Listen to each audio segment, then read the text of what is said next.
there, beautiful people. Welcome back to Stories Down Under. Today we're back with another video and we're talking about the Australian work culture. So top on the list, we'd like to talk about the organizational structure. And one of the things that I truly admire with Australia is the horizontal structure, whereby each and every person's idea and decision and initiative is valued. So you'll see a lot of people, they are truly invested in the company. For example, in my company, would be in a meeting and probably they are putting new suggestions on a new project, and you'll see how everybody is trying to challenge that decision, trying to put in their own input on what would be best for the company. So the idea of just going to work and doing your 9 to 5 and then locking out and then receiving your paycheck is completely foreign. And I really love that. And I'd actually advise for anybody who's thinking of joining the corporate world in Australia to go to work fully invested, thinking about how you can make a change to the organization, be memorable in terms of, instead of just doing things every day how they're done, you have to think outside the box in a way that you can actually take initiative, find creative and efficient ways of doing things, because that is the work culture in Australia. Every day you go to work, you feel challenged, and I truly admire that about Australia. I do admire that too. Yeah. It's quite, you just feel the urge to go to work every day, do something and give something back to the organization. Absolutely. Very good. Yeah. The next one is the flexibility in Australian workplace. Australian workplace is quite laid back, and this applies in so many areas. For example, the start times. Normally the start time is from 7 a.m. to 6 p.m., but it's quite flexible, and they just emphasizes on productivity. No one will micromanage. You'll check what time did you start work, what time do you finish. As long as you come, you do your work, you deliver, you're good to go. Yeah. Also, there are flexibility with the pandemic coming. We saw an introduction of hybrid work design, whereby people get to work from home, you get to work in the office. Some days, for example, in my case, I get to work from home 2 days a week and then 3 days in the office. It doesn't matter what days, as long as you communicate this to your colleagues and you let them know what days you're in the office in case there are meetings that need you to be there physically. Also, in talking about that, in Australia, you'll find that most colleagues are referred to by their first name and it's shortened. For example, my full name is Francisca, but most people will call me Fran, and that's fine. Yeah. And even for our managers, for example, if they're called John Jr., they don't mind being called JJ. Just go, hi JJ, and that's fine. So it's really laid back in that way. It's not too formal as most people might think. And even dressing to the office, you'll find that smart casual, as long as you're modest and you look neat, that is acceptable. Absolutely. Yeah. I love that. Australians are just laid back everywhere you go. And the other one maybe that's worth mentioning is about communication. Yeah. Australians are very open, very direct, and very honest. So even when it comes to difficult conversations whereby maybe you're offended by somebody, they are open to listen to you. So again, don't be afraid to have difficult conversations. Try to find the language whereby you're polite, you take time to also listen to the other party, and that makes such a huge difference. As well as the fact that every day you go to the office, you find people in Australia are very personable. They're always smiling, they're always like in a very happy mood and easy to work with, and they're also engaged, as I mentioned before. Also, another one to look out for in regards to communication is the non-verbal communication. This one I particularly had to learn the hard way, where when I was early in my career and somebody told me, Stella, you need to look at me as I speak. And this was a mentor, and I really appreciated that, because this has gone a long way in my career path, to remember to always maintain eye contact. When you're talking to somebody, maintain eye contact. And also, if you're starting in a new workplace and you have to introduce yourself, make sure you shake people's hands and make sure your handshake is firm. Those days whereby people used to greet each other like this are long gone. So make sure you work on your handshake and it's firm and you're smiling and you're personable, you're easy to work with, you maintain a good attitude at work. That way, when there's any new projects, people are happy to work with. And And if you find yourself sometimes that people are hesitant to work with, maybe it's time to check yourself, check your communication skills, check your attitude, and also you'll find yourself progressing in your career if you're always ready to work with people, you have great communication skills, you go ahead to actually take that extra step to be able to, grow in your career by being always, maintaining a good attitude. I think attitude does go a long way. Absolutely. That's a very good point, Stella. And it's really, really important to look after your attitude and have a proper communication, whether it's verbal or non-verbal. The next one that is worth noting is the multicultural diversity. Australian workplace is really diverse in terms of culture. You'll find out that in every 4 Australian, 1 was born overseas. And here, most workplaces or most organizations really embrace that cultural diversity because they know that it's a good way of people learning from each other.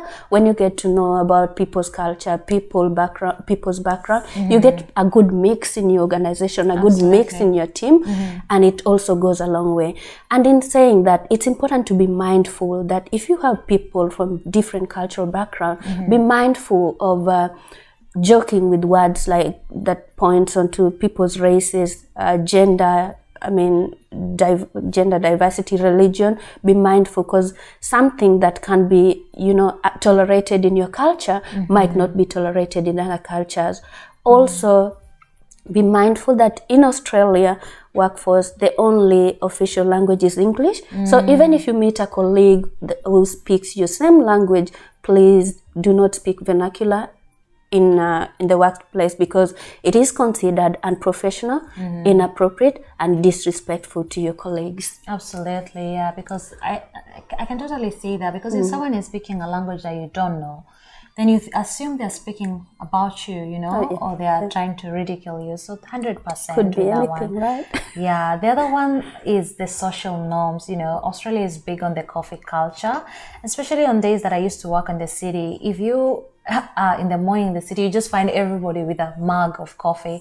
So it's really a good way to interact with your colleagues, to have a bit of a chit chat in the morning. So people will get into the office and leave for a short 5 to 10 minutes break to grab a coffee, or they'll be gathered in the kitchen trying to get a coffee, which is really, really nice. So everybody is really sociable. Also, don't be afraid to have lunch dates with your colleague, go out for Friday drinks and just get to know your employees, because sometimes when you get to know people, you find it easier to work with because you understand them. So I love the coffee culture. I'm definitely an addict of coffee now because of that. For a person who never used to drink coffee before, I'm now totally hooked. So yeah, I love it though. I really love Absolutely. it. If you can't beat them, join them. And we join them.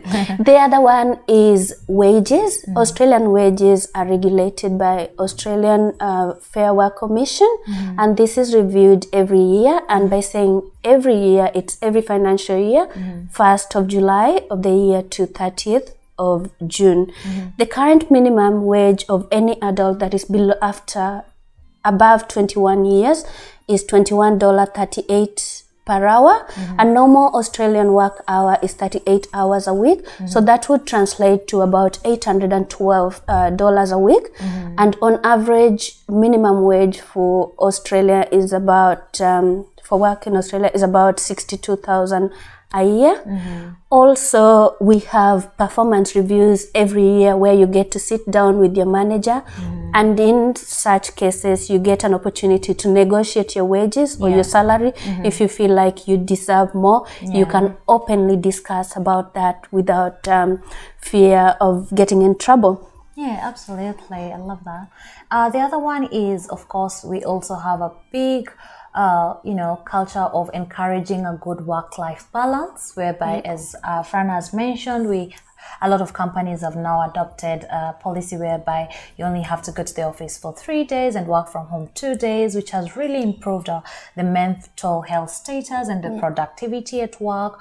You're also entitled to 4 weeks of annual leave for most companies, and at least 10 days of sick leave. So, and as long as you notify your employer or your team members that maybe your dog is sick and you need to dash to the vet, that is totally acceptable. And also, if you're lucky like me, you get another extra 2 days of well-being days. Lucky you. So it's amazing. And also, a lot of companies will also actually shut down for at least 2 weeks, 2 to 3 weeks during the Christmas break. So you're able to have that time, much needed rest and time with your family, which I truly love.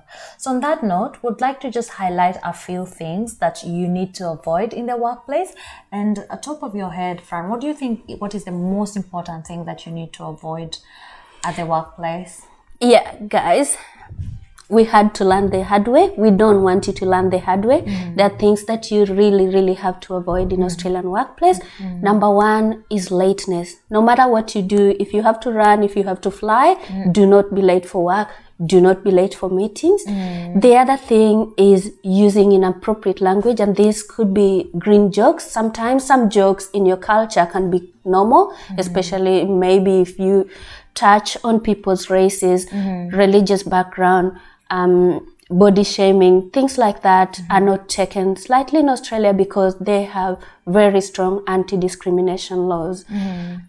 Also, we have use of your own language, use of vernacular. You might like your language. For example, I really love my Swahili, but I have to be very mindful that in Australia workplace, the only acceptable language is English. And even if I meet Stella at my workplace, the temptation can be there, but I have to avoid using Swahili at all cost. Absolutely. Any other things, Stella, that you can? Yeah, those are quite important. Thank you for highlighting that. I think the other one that comes to my head is just not respecting personal space. Yeah. So this one, I know some cultures, for example, in my culture, if I come really close and give you a bit of a touch on your, on your hand or on your shoulder, it's okay. However, in Australia, please be very respectful. Do not go touching people. Do not come too close. You need to maintain, is it 100 centimeters? 100 centimeters. At least 100 centimeters difference when you're talking to people. So be very, very respectful. Maintain eye contact, as you said. Try to also respond to emails on time. So if you think that you're not able to attend to that, just say, I'm on it. Please, I'll respond to you by close of business on this and this day.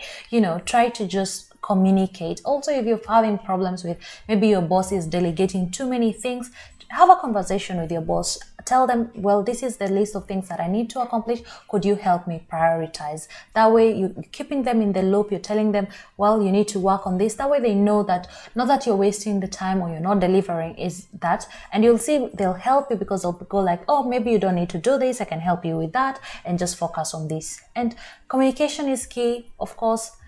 Be polite as well. As we said, Australians are naturally very personable people. They're always smiling, always bringing the best attitude at work. So please avoid any being rude, avoid, gossiping, just be professional. And on that note, I think we're going to close this video. And thank you so much, of course, for watching. We love that you're engaging with our content. Continue leaving the comments. And if you have any other experience or any point that we might have forgotten, please don't forget to share your experience of the Australian work culture and to like and to subscribe because that helps in the growth of our channel. Thank you for now and goodbye. Bye.